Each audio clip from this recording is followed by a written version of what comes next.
تحریک یا motivation definition ہے کردار کا وہ باطنی تاثر جس کی نمائندگی عضویاتی حالات، دلچسپیوں، رویوں اور خواہشات سے ہوتی ہے، یعنی کردار کا وہ اندرونی پہلو، وہ اندرونی تاثر جو ہمیں بظاہر نظر آتا ہے، وہ موٹیویشن کہلاتا ہے۔ محرک لاطینی زبان کا لفظ موور سے نکلا ہے جس کے معنی ہے حرکت کرنا۔ ان شارٹ اگر ہم اس کی ڈیفینیشن دیکھیں تو اس کا مطلب ہے کہ ایسی اندرونی قوت جو فرد کو یا عضویہ کو سرگرمی پر آمادہ کرتی ہے یا سرگرمی کی پر اکساتی ہے، اس کو محرک کہا جاتا ہے۔ ایسی انٹرنل فورس جو فرد کو ایکٹیویٹی پر مجبور کرتی ہے یا ایکٹیویٹی پر اکساتی ہے، اس کو محرک کہا جاتا ہے۔ محرکات کی درجہ بندی ہے، اس میں درجہ بندی جو ہے مختلف ماہرین نے ضروریات کی اہمیت کو مد نظر رکھتے ہوئے درجہ بندی کی ہے۔ سب سے پہلے میسلو کی درجہ بندی ہے، اس نے سب سے اوپر عضویاتی ضروریات کو رکھا، فزیولوجیکل نیڈز ہیں، جب فزیولوجیکل نیڈز پوری ہو جاتی ہیں تو پھر اس کے بعد تحفظ یا سیکیورٹی کی یا سیفٹی کی نیڈز آتی ہیں، اس کے بعد محبت اور لگن کی ضروریات ہوتی ہیں، لو اینڈ بلانگنگنیس ہے، توقیر ذات ہے، سیلف اسٹیم، سیلف ایکچولائزیشن یا تکمیل ذات ہے۔ روش نے جو درجہ بندی کی ہے، روش نے اس کو دو حصوں میں دو طرح سے رکھا ہے، نفسیاتی ضروریات اور حیاتیاتی ضروریات۔ حیاتیاتی ضروریات بایولوجیکل نیڈز اور سائیکولوجیکل نیڈز۔ اس کے بعد مورس ہے، مورس نے بھی اس کی دو اقسام بیان کی ہیں، بنیادی محرکات اور ثانوی محرکات۔ اس کے بعد مرے کی درجہ بندی ہے، مرے نے بھی بنیادی ضروریات اور ثانوی ضروریات کا نام دیا۔ اب اس میں یہ ہے کہ عضویاتی ضروریات، حیاتیاتی ضروریات، بنیادی ضروریات اور جو بایوجینک موٹیوز ہیں یہ سارے ایک ہی ہیں۔ اسی طرح سے تحفظ، محبت اور لگن، توقیر ذات، تکمیل ذات، نفسیاتی ضروریات، ثانوی ضروریات، یہ سوشوجینک یا سیکنڈری موٹیوز جو ہیں یہ سارے کے سارے دوسری کیٹیگری میں آ جاتے ہیں۔ اب یہاں پر ایک پیرامڈ ہے، یہ میسلو کی نیڈز کا پیرامڈ ہے۔ سب سے پہلے فزیولوجیکل نیڈز ہیں جس میں فوڈ، واٹر، شیلٹر، وارمتھ ہے، سیکیورٹی میں سیفٹی، امپلائمنٹ، ایسٹس ہیں، سوشل میں فیملی، فرینڈشپ ہے، سیلف اسٹیم ہے، سیلف ایکچولائزیشن ہے۔ جب ساری ضروریات پوری ہو جاتی ہیں تو اس کے بعد سیلف ایکچولائزیشن کی ضرورت ہوتی ہے۔ یہ والی درجہ بندی بھی ہے جس میں بنیادی ضروریات ہے، یا بنیادی محرکات ہے، ثانوی محرکات ہے۔ بنیادی محرکات میں تمام بنیادی ضروریات اور ثانوی محرکات میں سماجی محرکات ہیں، نفسیاتی محرکات ہیں اور عمومی محرکات ہیں۔ بنیادی محرکات کے پرائمری موٹیوز جو ہوتے ہیں یہ فرد کی بقا کے لیے ضروری ہوتے ہیں۔ اگر ان کی تسکین نہ ہو یا ان کو فلفل نہ کیا جائے تو اس سے فرد کی بقا کو خطرہ ہو سکتا ہے۔ اور جیسے اس میں سب سے پہلے ہوا کا محرک ہے، بھوک کا محرک، پھر پیاس کا محرک، نیند کا محرک، تھکان دور کرنے کا محرک، درجہ حرارت کی باقاعدگی کا محرک، درد سے بچاؤ کا محرک، گول و براز کا محرک، جنسی محرک، مادی محرک اور تحفظ کا محرک۔ ہوا کا محرک سے مراد ہے سانس لینے کا محرک، یہ اس کی ہماری زندگی میں بہت اہمیت ہے اور بنیادی محرکات میں یہ سب سے اہم محرک ہے۔ ہم آکسیجن حاصل کرتے ہیں کیونکہ یہ ہمارے جسم کی سب سے اہم اور مستقل ضرورت ہے۔ اگر ہمیں چند منٹ تک آکسیجن نہ ملے تو اس سے موت واقع ہو سکتی ہے۔ ہوا میں قدرتی طور پر 21% آکسیجن موجود ہوتی ہے اور باقی کیسی ہوتی ہیں؟ جب ہم سانس لیتے ہیں تو ہم آکسیجن اپنے پھیپھڑوں میں جذب کرتے ہیں اور کاربن ڈائی آکسائڈ خارج کرتے ہیں۔ ہماری ارد گرد وافر مقدار میں آکسیجن موجود ہوتی ہے، اس لیے ہمیں اس کی کمی کا احساس نہیں ہوتا اور عام حالات میں ہمیں اس کے لیے کوئی تردد بھی نہیں کرنا پڑتا۔ اب ہم دیکھتے ہیں کہ اگر آکسیجن کی کمی ہو جاتی ہے تو اس سے کیا اثرات ہوتے ہیں۔ اس بات میں کوئی شک نہیں ہے کہ اگر آکسیجن نہ ملے تو فرد کی فوری طور پر موت ہو سکتی ہے۔ اگر کچھ عرصے کے لیے آکسیجن نہیں ملتی تو فرد میں بے چینی، غنودگی اور بے ہوشی کی سی کیفیات ہو جاتی ہیں۔ اور اگر مطلوبہ مقدار آکسیجن ملتی ہے لیکن مطلوبہ مقدار میں نہیں ملتی تو اس سے کیا ہوتا ہے کہ خون گردش کرتے ہوئے دماغ کی طرف جانا شروع کر دیتا ہے، جس سے دم گھٹنے لگتا ہے، جس کے نتیجے میں سراسیمگی کی سی کیفیت پیدا ہوتی ہے۔ آکسیجن کی اہمیت کا اندازہ وہاں پر ہوتا ہے جہاں پر آکسیجن وافر مقدار میں موجود نہیں ہوتی، جیسا کہ پہاڑی مقامات پر، بلند پہاڑی مقامات پر، سرنگوں میں اور پانی کے نیچے، سمندر کی سطح کے نیچے۔ اور جب وہاں پر جانے کے لیے آکسیجن سلنڈر لے کے جانے پڑتے ہیں۔ آکسیجن کی کمی جب ہوتی ہے تو شروع میں فرد کا سر چکرانے لگتا ہے، اس کا ذہنی توازن بگڑنے لگتا ہے، حافظہ متاثر ہونے لگتا ہے، آواز پر قابو نہیں رہتا، ٹانگوں میں لرزش پیدا ہو جاتی ہے، فرد چیخنے چلانے لگتا ہے اور پھر بے ہوش ہو جاتا ہے۔ یہ سب وقتی اثرات ہیں، اگر یہ زیادہ دیر تک رہیں تو اس سے فرد کی ڈیتھ بھی ہو سکتی ہے۔ اس میں یہ ہے کہ یہ والی جو سامنے آپ کو فگر نظر آ رہی ہے، اس میں بتایا گیا ہے کہ آکسیجن جو ہے کتنی اس کی ریشو کم ہو یا کتنا ہو تو اس میں فرد پہ کون سے اثرات ہوتے ہیں، فرد کو کس طرح متاثر کرتی ہے۔ اس کے بعد ہے بھوک کا محرک، ہنگر موٹیو۔ بھوک کا محرک یا بھوک کا ہنگر موٹیو ہے کہ بھوک جو ہے وہ فرد یا کھانا کھانا فرد کی بقا کے لیے بہت ضروری ہے۔ اب ہم دیکھتے ہیں کہ بھوک کا محرک کب اور کیوں بیدار ہوتا ہے، اس کی تشکیل کیسے کی جاتی ہے۔ یہ نفسیات کا بہت اہم اور انٹرسٹنگ ٹاپک ہے۔ بچے، بوڑھے، جانور سب لوگ کیسے جان لیتے ہیں کہ انہیں بھوک لگی ہے، انہیں کھانا کھانا چاہیے، یا کون سے ایسے سگنلز ہیں جو بتاتے ہیں فرد کو کہ اس کو کھانا کھانے کی ضرورت ہے۔ اس کے بارے میں ایک کنٹراڈکشن ہے، اس کے بارے میں ایک مفروضہ کہہ لیں اس کو، معدے کا سکڑنا۔ یہ پہلے خیال کیا جاتا تھا کہ بھوک اس وقت لگتی ہے جب معدہ سکڑ جاتا ہے یا معدے میں سکڑاؤ پیدا ہوتا ہے۔ تو اس کو ملر اور اس کے ساتھیوں نے معلوم کیا کہ جب معدہ خالی ہوتا ہے تو وہ سکڑتا ہے، اور خالی پن کا یہ احساس کھانے کا محرک بیدار کرتا ہے۔ اس کے لیے کینن اور گالسن نے اس نقطۂ نظر کی تائید کی اور انہوں نے اس کے پہ ایک ایکسپیریمنٹ کیا۔ ایکسپیریمنٹ انہوں نے اس طرح سے کیا کہ ایک بیلون کو معدے میں داخل کر دیا گیا اور اس کے ساتھ ایک نالی لگا دی گئی تاکہ اس میں ہوا بھری جائے، اور اس میں جب ہوا بھری گئی تو وہ معدے کی دیواروں کے ساتھ لگ گیا، اور اس طرح سے معدے کا خالی پن جو تھا وہ ختم کر دیا گیا، اور اس میں یہ خیال کیا گیا کہ بھوک لگنے کی یہی وجہ ہے۔ اب یہ دیکھیے، اس طرح سے اسٹمک میں ایک بیلون بھیجا گیا ہے اور اس کے ساتھ ایک نالی لگی ہوئی ہے جو کہ اس کے معدے کے سکڑاؤ کو ختم کرتی ہے، اور اس میں یہ اس طرح سے ایکسپیریمنٹ کیا گیا۔ لیکن ڈیوڈ اینڈ گوفیلڈ نے اس نظریے کو رد کر دیا۔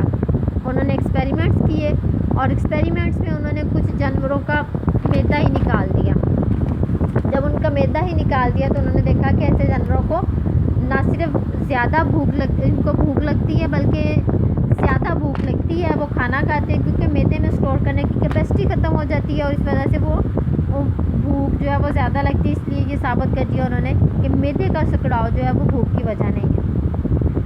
اس کی دوسری وجہ انرجی کا استعمال ہے۔ ڈنلپ اور ڈیشل نے کہا کہ عضویہ مختلف کاموں میں توانائی کا استعمال کرتا ہے، جس سے توانائی میں کمی آ جاتی ہے اور نتیجے میں فرد کی جو کیفیت ہوتی ہے اس کو بھوک کہا جاتا ہے۔ شکر کی مقدار، یہ شوگر لیول ہے۔ مختلف ماہرین نے اس پہ تجربات کیے کہ انسانی جسم میں شکر کی مقدار کم ہونے سے بھی بھوک کا احساس پیدا ہوتا ہے، اور اس کا جواز ہے کہ فرد کو ویکنس ہوتی ہے، اور اس کا انہوں نے یہ جواز دیا کہ اگر گلوکوز کا انجیکشن براہ راست خون میں شامل کیا جائے تو بھوک مٹ جاتی ہے، اور انسولین کے انجیکشن سے بھوک کا احساس ہوتا ہے۔ اور اس کے علاوہ انہوں نے اس طرح سے کیا کہ جو پرشکن جانور کا خون بھوکے جانور کو جب لگایا تو اس کے بھوک کا احساس ختم ہو گیا۔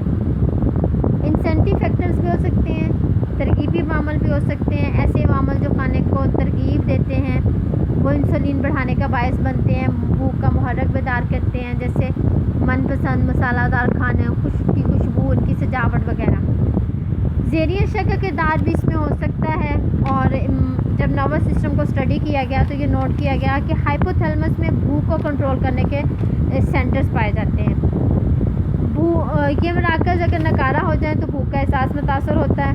ماہرین نے تجربات سے ثابت کیا کہ ان مراکز کو اگر آرٹیفیشل طریقے سے مشتعل کر دیا جائے تو بھوک کا احساس بیدار ہوتا ہے، اور بھوک نہ ہونے پر بھی فرد کھانا کھانے لگتا ہے، اور اس طرح سے بھوک ختم کرنے کے مراکز کو اگر مشتعل کر دیا جائے تو فرد بھوکا ہونے کے باوجود کھانا کھانے سے انکار کر دیتا ہے۔ اگر ان ساری چیزوں کو ہم پڑھیں اور ان چیزوں کو دیکھیں تو اس میں یہ ہے کہ اگر بلڈ میں شوگر لیول کم ہوتا ہے تو یہ میسج ہائپوتھیلمس کو پہنچتا ہے، تو ہائپوتھیلمس سے جو مراکز ہوتے ہیں، بھوک کے مراکز ہوتے ہیں، وہ مشتعل ہو جاتے ہیں اور اس طرح سے بھوک کا محرک پیدا ہوتا ہے. اور اسی طرح سے جب فرد کھانا کھا لیتا ہے تو وہ مراکز جو وہی اسی طرح سے میسج ہائپوتھیلمس کو پہنچتا ہے، تو بھوک کا یا شکم سیری کا میسج پہنچتا ہے، تو ہائپوتھیلمس فرد کو کھانا کھانے سے منع کر دیتا ہے. یہ سامنے اس طرح سے ہائپوتھیلمس کا ایک اس تصویر میں آپ کو نظر آ رہا ہے کہ وہ کس طرح سے کنٹرول کرتا ہے بھوک. اس کے علاوہ نفسیاتی عوامل بھی ہیں. نفسیاتی عوامل جو کہ فرد کو کھانے کی طرف مائل کرتے ہیں، اس میں اور فرد بغیر بھوکے بھی کھانا کھا لیتا ہے. جیسے کوئی خاص ڈش یا پسندیدہ ڈش ہوتی ہے وہ بھوکے بغیر بھی کھائی جاتی ہے. بعض لوگ سٹریس میں بہت زیادہ کھانا کھاتے ہیں، بعض لوگ سٹریس میں کھانا چھوڑ دیتے ہیں. بعض دفعہ کھانے کی خوشبو، اس کی سجاوٹ کھانے کا باعث بنتی ہے. اس کے علاوہ تقریبات ہوتی ہیں، خصوصی تہوار ہوتے ہیں، ان پہ بھی فرد کا کھانا بھوک کا محرک جو ہوتا ہے وہ متاثر ہوتا ہے. اس کے جو اثرات ہوتے ہیں، جیسے ہی فرد میں بھوک کا محرک پیدا ہوتا ہے یا بیدار ہوتا ہے تو فرد اس کی تسکین میں لگ جاتا ہے. کھانے کے آداب، کھانے کا انتخاب آموزش کی وجہ سے مختلف ہو سکتا ہے. شدت کے لحاظ سے اگر دیکھا جائے تو یہ بہت اہم محرک ہے، کیونکہ اس کی تسکین کے لیے فرد کو جدوجہد کرنی پڑتی ہے. بافتوں میں جیسے جیسے توڑ پھوڑ ہوتی ہے، شکر کی مقدار کم ہوتی ہے، توانائی گھٹتی ہے، جس سے فرد کی دلچسپی ختم ہو جاتی ہے. اگر بھوک کی تسکین نہ ہو تو فرد میں چڑچڑاپن پیدا ہو جاتا ہے، احساس کمتری کا شکار ہو جاتا ہے، جارحیت کا مظاہرہ کرتا ہے، چوری چکاری قانون شکنی کی طرف مائل ہوتا ہے. اس کی تخلیقی صلاحیتیں کند ہونے لگتی ہیں، اخلاقی اقدار ماند پڑنے لگتی ہے، جنسی رغبت کم ہو جاتی ہے. بھوک کی اقدام میں فرد کی جو سرگرمی ہوتی ہے وہ تیز ہو جاتی ہے، لیکن دیر تک بھوک کی تسکین نہ ہو تو اعصابی نظام میں بے حسی پیدا ہونے لگتی ہے اور فرد انتہائی نکاہت کا شکار ہو جاتا ہے. بھوک کی کمی کے جو اثرات ہوتے ہیں اس سے کچھ مسائل پیدا ہوتے ہیں. اس میں کچھ امراض پیدا ہوتے ہیں یا کچھ وٹامنس یا کچھ عناصر بھوک اگر کھانے میں نہ لیے جائیں تو جیسے ایک سکرووی ہے. سکرووی ایک بیماری ہے جس میں نیلے دھبے پڑنا، ریکٹس ہڈیوں کا ٹیڑھا پن ہونا، انیمیا خون کی کمی ہے، سوکڑا پن، وٹامن اے کی کمی سے نائٹ بلائنڈنس جیسے امراض ہو جاتے ہیں. اس کے بعد ہے پیاس کا محرک. پیاس کا محرک کیا ہے؟ جب فرد کو پیاس لگتی ہے، پانی پینے کی ضرورت جو ہوتی ہے وہ ابھرتی ہے یا واضح ہوتی ہے، اس کو پیاس کا محرک کہتے ہیں. اور اگر شدت کے لحاظ سے دیکھا جائے تو یہ ہوا کے محرک کے بعد آتا ہے. جب پیاس کا محرک بیدار ہوتا ہے تو منہ اور گلا خشک ہوتے ہیں. گلے اور منہ کا خشک ہونا پیاس لگنے کی علامت ہے، وجہ نہیں. اس کی وجہ یہ ہے کہ پانی خون کی گردش میں مددگار ہوتا ہے، جس سے زندگی قائم دائم رہتی ہے. پانی کی کمی سے خون گاڑھا ہو جاتا ہے اور دوران خون میں مشکل پیش آتی ہے. پیاس لگنے کی کچھ علامات ہیں جیسے یا کچھ خوراک ہضم کرنے کے لیے پانی کی کمی خوراک ہضم کرنے کے عمل کو بھی متاثر کرتی ہے، کیونکہ خوراک ہضم کرنے کے لیے بھی پانی کی ضرورت ہوتی ہے. یہ اس تصویر میں آپ کو پتہ چل رہا ہے کہ کیسے ہماری باڈی جو ہے وہ واٹر کو کنزیوم کرتی ہے یا کہاں کہاں اور کتنے % اس کی ضرورت ہوتی ہے. اس کے علاوہ پیاس لگنے کی وجہ وہ خون میں نمکیات کی مقدار ہے. پانی کی کمی سے خون میں نمکیات کی مقدار بڑھ جاتی ہے، جس کی وجہ سے پیاس کا محرک بیدار ہوتا ہے. خون کا گاڑھا پن ہے، جسم میں پانی کی مقدار کم ہونے پر خون کا گاڑھا پن پیدا ہو جاتا ہے اور خون کی گردش میں مشکل پیش آتی ہے. اس کی وجہ سے پانی کی کمی کا احساس ہوتا ہے. پیاس کے مراکز ہیں، بھوک کی طرح پیاس کے مراکز جو ہیں وہ بھی ہائپوتھیلمس میں پائے جاتے ہیں. خون جب گردش کرتے ہیں وہ ان مراکز میں سے گزرتا ہے اور خون میں پانی کی کمی کے باعث جو چینجز آتی ہیں وہ مراکز کو مشتعل کر دیتی ہیں، جس سے پانی پینے کا یا پیاس لگنے کا احساس پیدا ہوتا ہے. خلیاتی نظام میں پانی کی کمی کا احساس دلانے والا دوسرا نظام جو خارجی اور خلیاتی نظام ہے. اس نظام میں خون میں موجود خلیات کام کرتے ہیں اور ان خلیات کے باہر پانی کی کمی پیدا ہوتی ہے تو ان کا احساس اندر ہوتا ہے، تو اس وقت پیاس کا احساس ہوتا ہے. پیاس کی جو تسکین ہے وہ کسی بھی طرح سے کی جاتی ہے، لیکن پیاس کی جو صحیح تسکین ہے وہ پانی سے ہی اس کی تسکین کی جا سکتی ہے. اس کے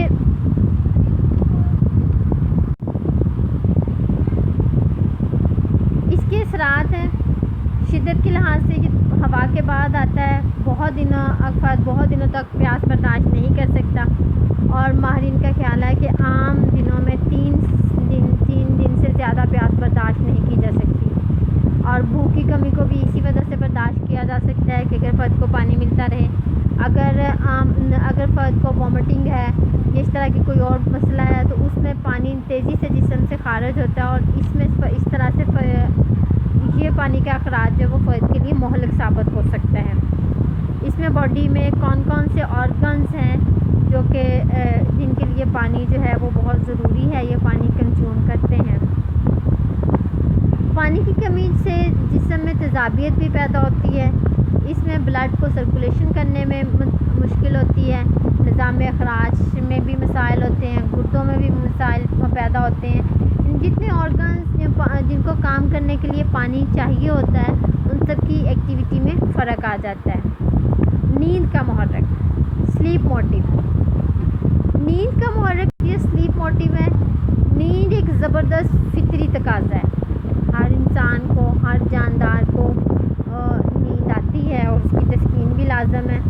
نیند جو ہے وہ تمام جسم آرام دہ حالت میں چلا جاتا ہے، اور نیند کے دوران سانس کی رفتار آہستہ ہو جاتی ہے، دل کی دھڑکن آہستہ ہو جاتی ہے، جسم ڈھیلا پڑ جاتا ہے، خون میں موجود تیزابیت زائل ہو جاتی ہے۔ نیند ہمارے روزمرہ کے تجربات کی تنظیم کرتی ہے، اور پرسکون اور اچھی نیند آتی ہے، تو اس سے فرد حشاش مزاج ہوتا ہے۔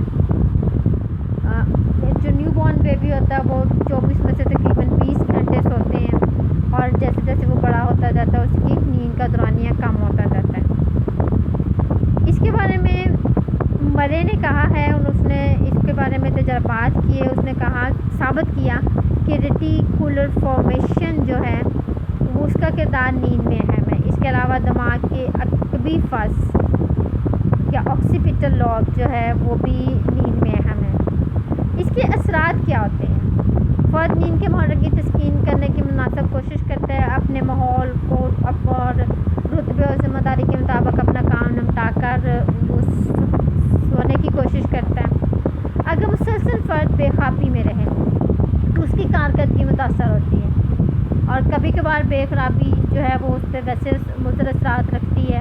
بے خوابی سے مراد ہوتا ہے پراپر نیند کا نہ آنا، کبھی کم سونا، کبھی زیادہ سونا، اس طرح سے۔ اگر بے خوابی میں رہے، مشقت طلب کام کرے، اور اس میں یہ ہوتا ہے کہ نیند کے محرک کی تسکین نہ ہونے سے فرد سست اور کاہل ہو جاتا ہے، اس کی تخلیقی صلاحیتیں مان پڑ جاتی ہیں۔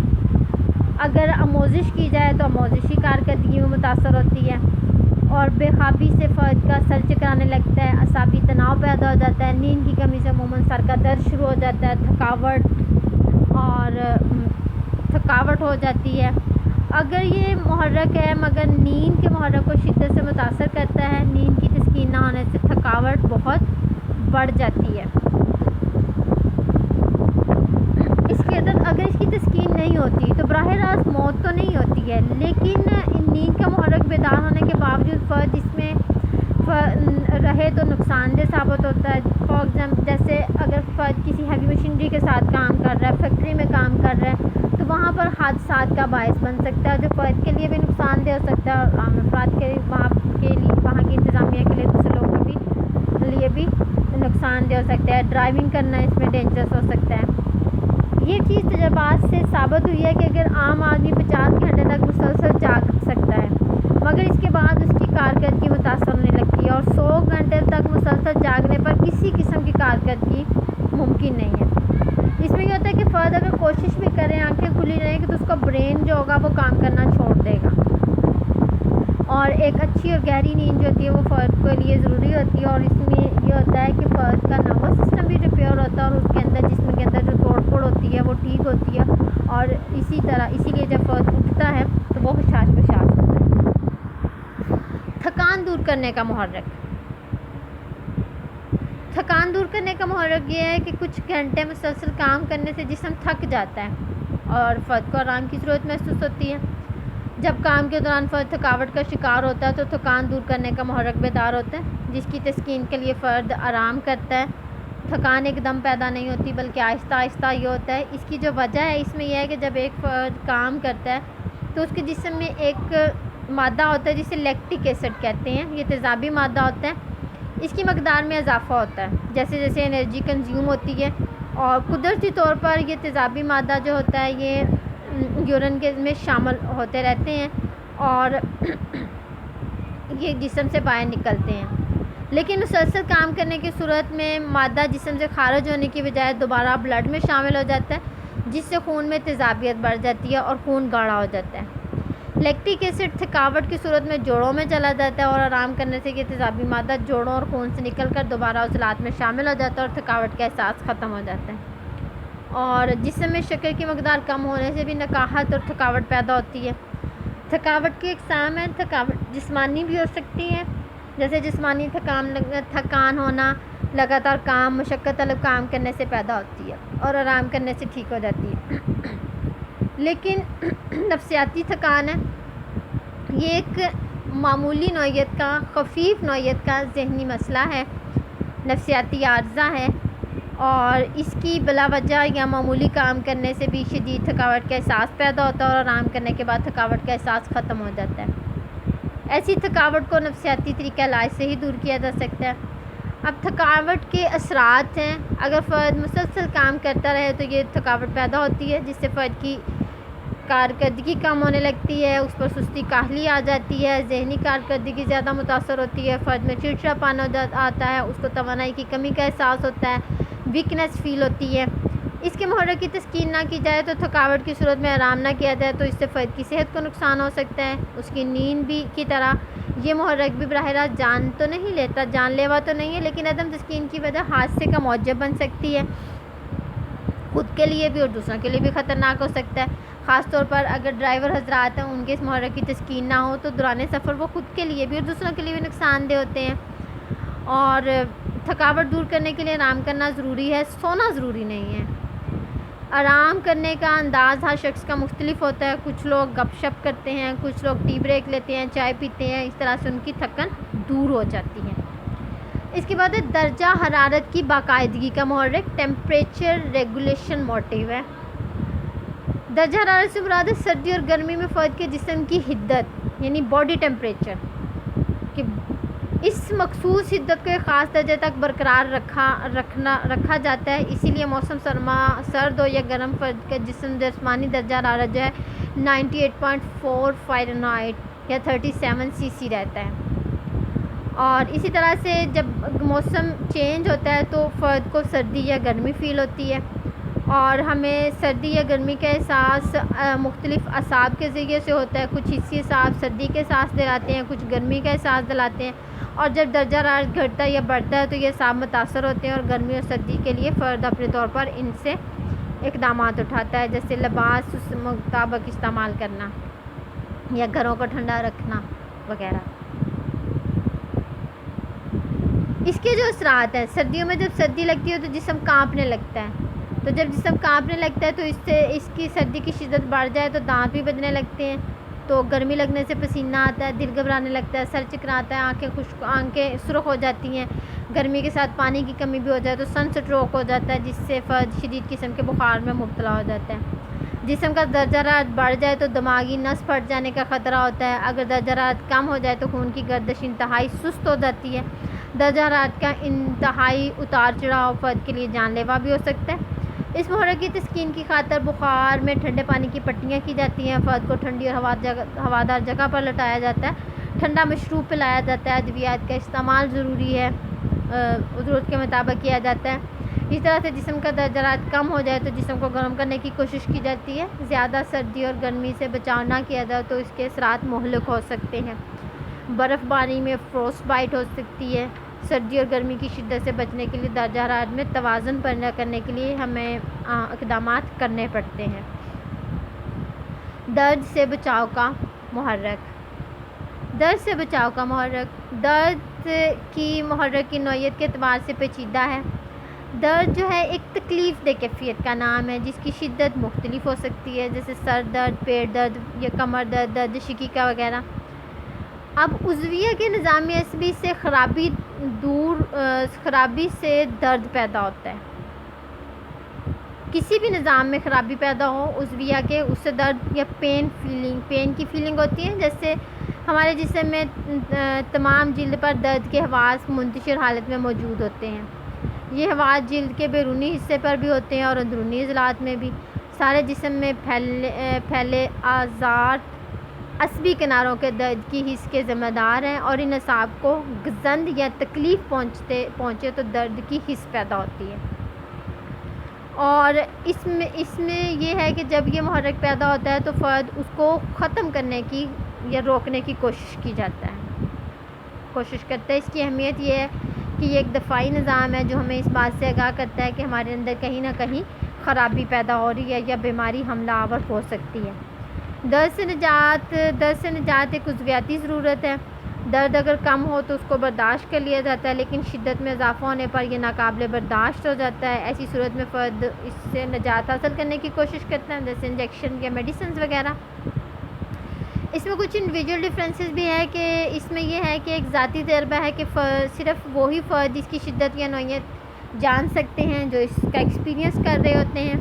دوسرے افراد اس کا اندازہ لگا سکتے ہیں لیکن اس کی شدت و نوعیت نہیں جان سکتے۔ کچھ لوگ معمولی درد سے پریشان ہو جاتے ہیں، کچھ لوگ زیادہ پین کو برداشت کر لیتے ہیں۔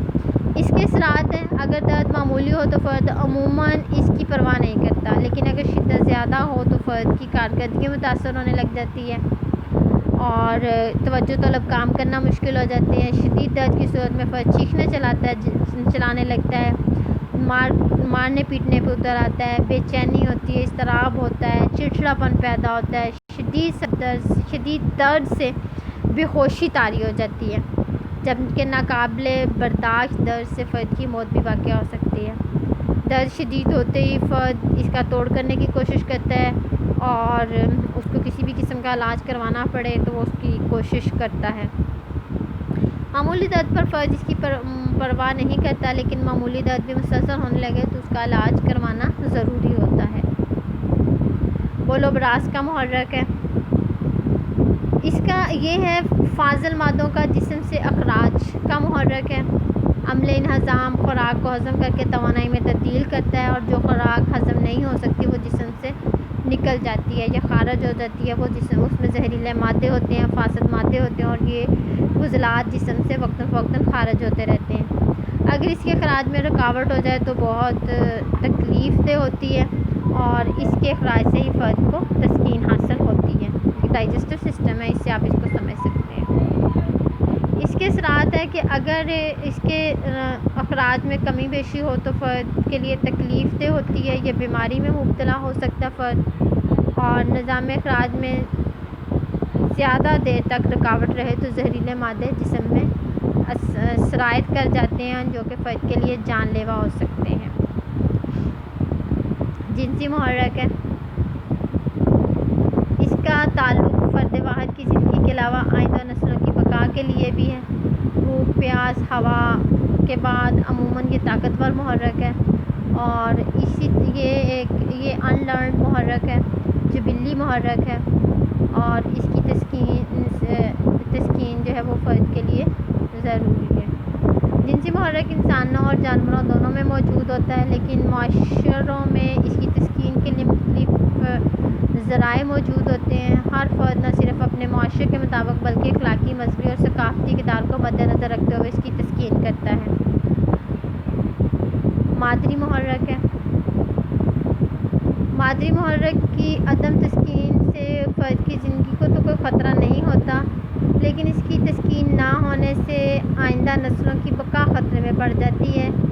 یہ محرک جنسی ہارمون ایسٹروجن اور پروجسٹرون کے اخراج سے پیدا ہوتا ہے، اور یہ ہارمون خون میں شامل ہو تو عضویہ نہ صرف اس کا اظہار کرتا ہے بلکہ اس کی تسکین کے لیے مختلف ذرائع بھی استعمال کرتا ہے۔ جانوروں کو جب اسٹڈی کیا گیا تو پتہ چلا کہ مختلف پرندے گھونسلہ بناتے ہیں، انڈے دیتے ہیں، بچے نکالتے ہیں، ان کی نگہداشت کرتے ہیں۔ یہ سب افعال مادری محرک کی تسکین کے لیے انجام دیے گئے ہیں۔ انسانوں اور جانوروں میں مادری محرک کے مقاصد مختلف ہوتے ہیں۔ جانوروں میں مادری محرک کے خاص وقت پر اور خاص مقصد کی تکمیل یعنی بچوں کی پیدائش اور پرورش کے لیے پیدا ہوتا ہے اور پھر ختم ہو جاتا ہے۔ یہی وجہ ہے کہ جانور اپنے بچوں کو خود کفیل ہونے پر آزاد چھوڑ دیتے ہیں۔ انسانوں میں ماں اور باپ دونوں ہی اولاد سے محبت کرتے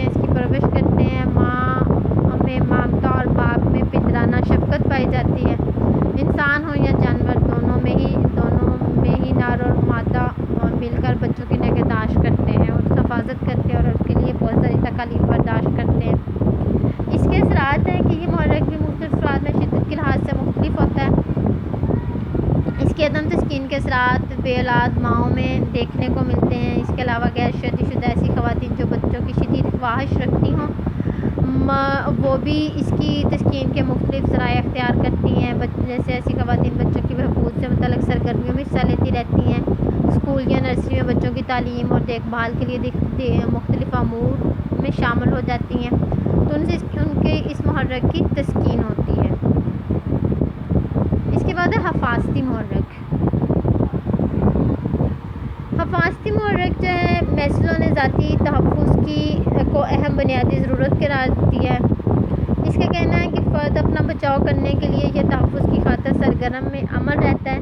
مندرجہ بالا تمام ضروریات کی تسکین سے بھی ذاتی تحفظ حاصل ہوتا ہے اور ان محرکات کی تسکین ہی انسانوں کو محفوظ رکھتی ہے۔ بنیادی محرکات جو ہیں یہ انسانی بقا کے لیے ضروری ہیں اور یہ محرکات جو ہیں یہ ان لرنڈ ہوتے ہیں، غیر اکتسابی ہوتی ہیں، فرد ان کو سیکھتا نہیں ہے اور یہ قدرتی طور پر فرد میں موجود ہوتی ہے۔